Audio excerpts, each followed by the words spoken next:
We're going to react to the Joker, and we're going to start right now.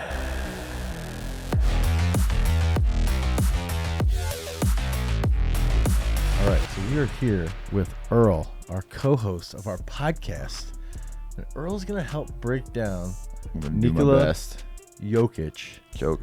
The Joker, and some of his movement patterns. And so my main goal here is to look at what is he doing physically, what is he doing technically, but mainly physically, and then try to break it down as best as we can while also understanding he's one of the top 2 or 3 best basketball players in the entire world. If we're going to try to come up with some movements or at least help athletes who are younger than him, who are not anywhere near as skilled, and to be real, probably will never become as skilled as him. Yeah, he's at least try to learn how to move like him a bit. And I think that's the main goal, is that when you're watching someone like essentially Jokic, a generational talent, right? You know, what can you do? What can the takeaway be? Instead of just being an all, there's got to be some things that we can pull from this.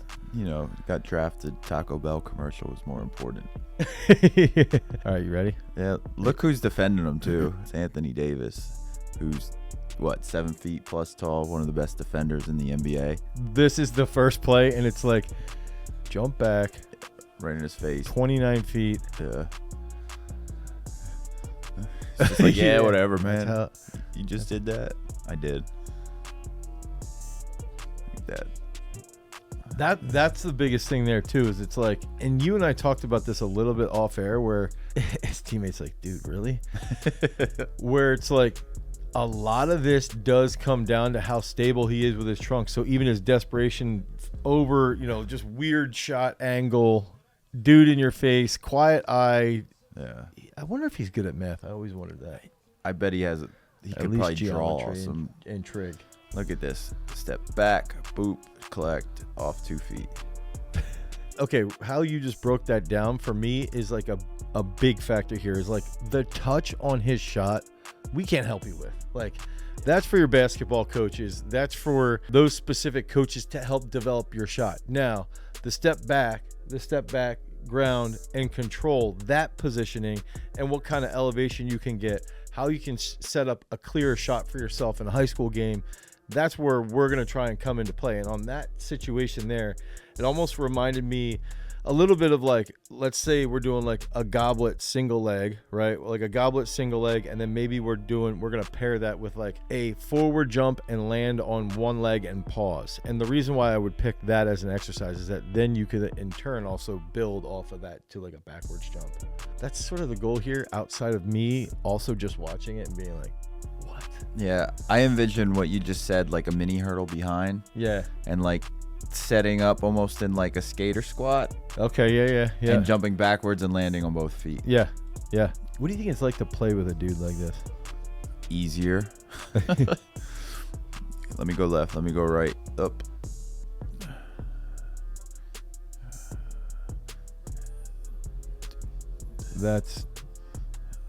My arms are long. Let me start the fast break. Just a little bounce pass. Okay, I like that a lot there. Yeah, that's insane. I like all these a lot, right? Like, I think if we can just, so he steps to his right. Yeah. Steps back to his left, and then pivots from that right. Yeah. Goes back to it. It's essentially the same move twice. Yeah. And he's same thing there, almost the same move twice. So let's say that. How do you think through that, like, boom, boom, boom, jump and shoot? So the first thing I would think through is the trunk, right? Mm-hmm. If you notice, his trunk kind of stays where it's at, and all the movement comes almost from the ankle and like the flexion and dorsiflexion or whatever, like there with the ankle. Yeah. Everything else is kind of static and just pivoting off of that. Yeah. Maybe the upper limbs then give all the like nods to like, hey, I'm trying to influence you as the defender there. Yeah, that's where the illusion comes from. Yeah, here's my magic trick. And then eventually, once the sort of opening is spotted, then it's the explosive movement afterwards. Yeah. So, all right, maybe I need to show you this one movement 3 times to get you off balance, or maybe get you in a rhythm to not know what's coming. And then I change the direction there. And a lot of times, especially with basketball, it looks like they end up in a unilateral position. Maybe ideally they can go up bilaterally because there's more power. but then they'll do other things to create more space. So like they'll fade away. And then him, similar to like someone like Dirk Nowitzki from like, a decade ago, they're just so tall and long. And big. Yeah, they don't necessarily need to elevate as high then to create the angle for the shot. Right. So like a 6-footer doing that, it's a little bit different. Maybe they do need to jump higher off the single leg. Yeah. Where him is 6'11", 7 foot, give or take. It's just like, all right, let me get a few inches off the ground.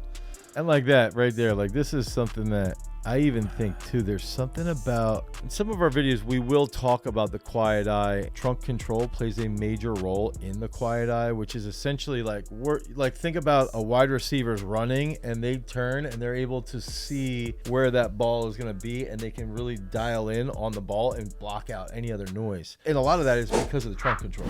They have less movement. What's absolutely insane is that his quiet eye, and I know Peter Attia has talked about that. He's had a guy on who's actually talked about being able to like extend your periphery. Okay. Based off of like specific types of practice, whether or not he ever used this specific practice or if it's just from playing. It's so innate much. too. Yeah. He just has such good feeling, and that leads to this quiet eye that if you look at right here, what's he doing? He can barely see anything. He turned there and he knew it was there because he saw the 3 defenders. And like his teammate was barely even ready for it. Again, same thing there. It's like just that feeling. There's a lot of awareness, just knowledge here too of how I'm gonna say it, where people are supposed to be based off the play they're running and the defense that they're facing. And I think that's full disclosure. I'm not a huge basketball consumer. Right. So for me, it took me a while to realize like they were running plays. Yeah, like that spacing is purposeful. Yeah. And it's like, this is the same stuff they're doing in the NFL. Like it's just run and then against a specific defense as well then. And I think that's like some of the stuff that someone who would be myself, like a very lay consumer of the sport, would look at and be like, what? Now, I do have a basic understanding and I can dig a little deeper into it. Yeah. But that's what also makes it so fantastic to watch. No, it's so fast too. It is so fast. Like, look at that. He just knows the defender's there. That's the space that's open. Does it again. I'll throw it to where you're going to be open even though you're not. Yeah. That's what's interesting. Like, how often does he practice that? Like, what is the... what?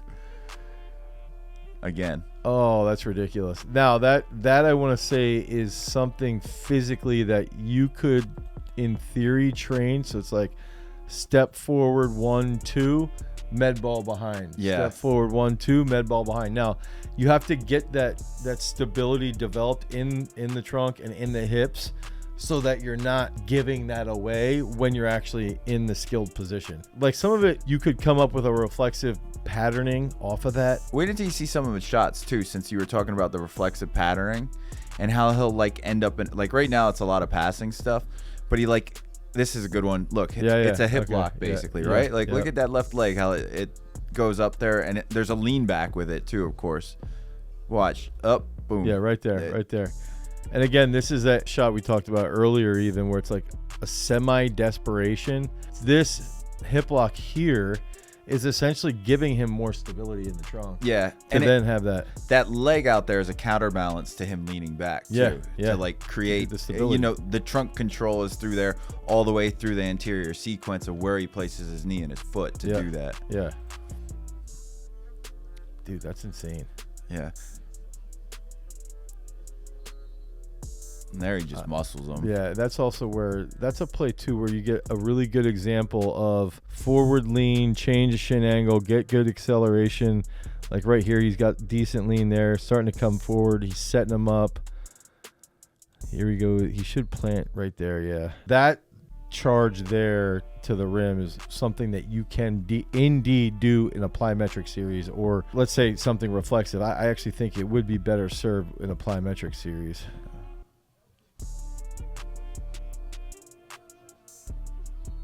That's the same one. It's the same type of movement, except he comes out of the spin on that one. Like there's the... Yep, right there. Same.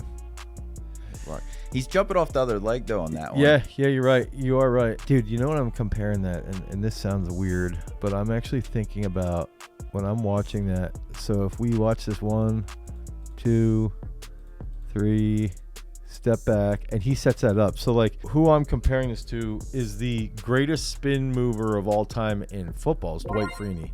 And Dwight Freeney would have almost an identical 1, 2, 3, boom, hit before you with a spin. the step came. And then off the spin, he would have a fake spin. He'd have a rip off of that fake spin. He'd have a rip off the spin. And like that's what's crazy is that if you can do things like that, like plyometric series, this is where I think it is like some of the big nuggets that you could take away, no pun intended, is that you can hit that 1, 2, 3 charge into some type of like backwards plyometric series. And we've put out a bunch recently around moving backwards with these specific jumps. You become so autonomous with them in training that then when you're going to execute them with the skill, it's that much easier and that much faster. And you got to jump off both legs. Yeah. Which is hard. Dude, what? Yeah. What? That's like a Patrick Mahomes move.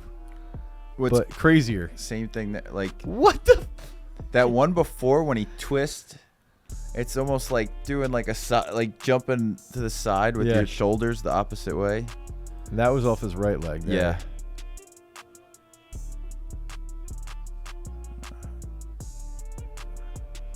Audio's off a little. Yeah.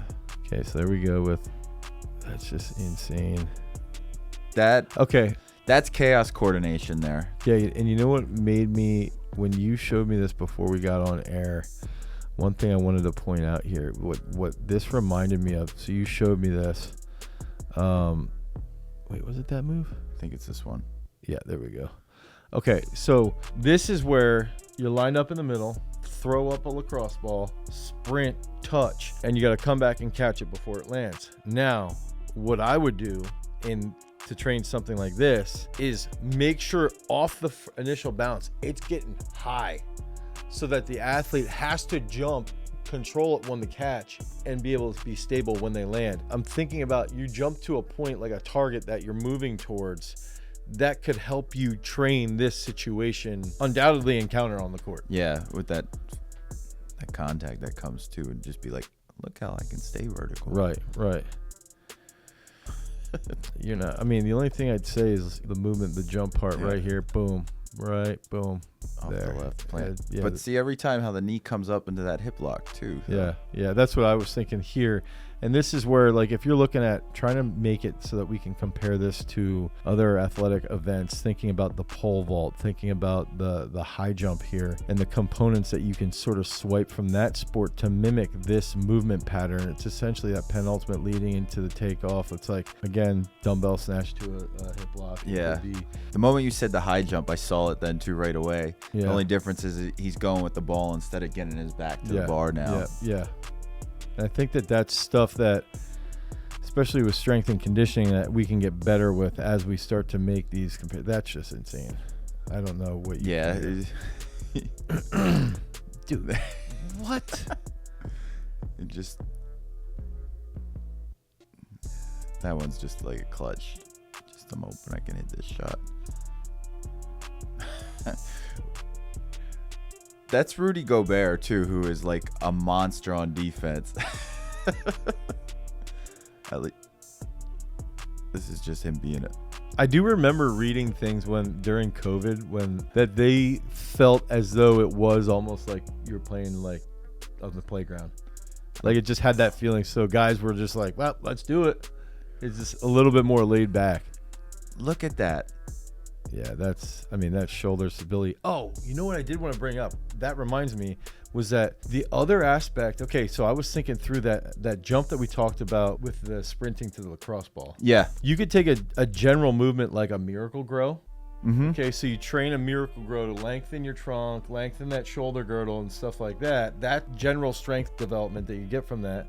Maybe even pull-ups to a point. And then the next step is you start to use the twitchier, more elastic movements, but you start with a movement like a miracle, or even like an ab roller, as like the very simple, like if you're a basketball player in high school and you haven't done any strength and conditioning, like you can start with those movements and then expand slowly into these more challenging movements to get you to execute this. Yeah, that's pretty cool too. And what's cool, like you say, the ab roller, I think, all right, there's DTC work in that while simultaneously getting that shoulder. Yep. And it also puts you in that overhead position, just on the ground. He's just raining buckets. That is like kind of his movie's sort of popular for. It's not exact, but his Sambor shuffle where he jumps off the same foot he's shooting with. Yeah. Which, like, you watch any kid be taught a layup or something like that. You know, if you're jumping off your left foot and vice versa. And he does this odd thing where he jumps off like the same foot where he's going, and it, to a degree, it looks really awkward, right? Like, you're not supposed to be doing that. We already saw this one. Yeah, it's like getting comfortable with. I mean, again, I brought up Patrick Mahomes earlier. I think it's like getting comfortable with, and it's like a great pianist. They're taught the fundamentals in the beginning. And then or an artist, they get taught this fundamental. You got to master the fundamentals. And then stage 2, you throw out the fundamentals. Yeah, you start breaking the rules and creating a style. Yeah. And then it's like clearly incredibly good at the fundamentals. Yeah. And you revisit them, but then you're also executing your contrast style of your competencies are through the roof. Yeah. And then you can play in this situation that is not normal, so people aren't ready for it because it's not normal. They've never seen it. That's why it's so outrageous. That's why it's so crazy. Look at the spacing. Yep. Up off the right foot. Yeah. Again, he's off the left foot that time too. Yeah. Also, I don't know if you noticed. Yep. Crazy. Anthony Davis is a big dude too. Like the physicality of and look how he uses his head to just like misdirect. He's like, I'm not even gonna look where I'm going. Head fake off, spin. Up, DTC. Yeah, let's watch that again.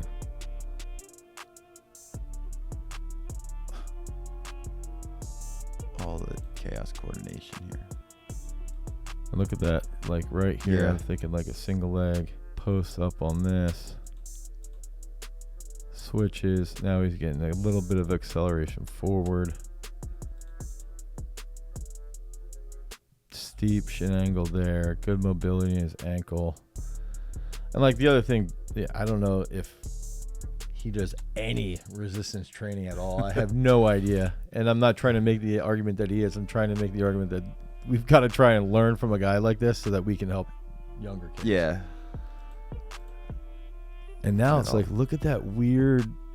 Yeah, how he's like sitting back. Yeah. But at the same time, that's the pole vault I was thinking about. Now, look at his leg though that he's jumping off of. He's jumping off his left leg there, right? Yeah. Now the way the leg is shaped, if you put him on a single leg squat stand with the leg back, it's the same thing. Yeah. It's just a balance thing now here, so I have to put the leg out in front of me to do it. And then I'm strong enough to land back on that. Yeah.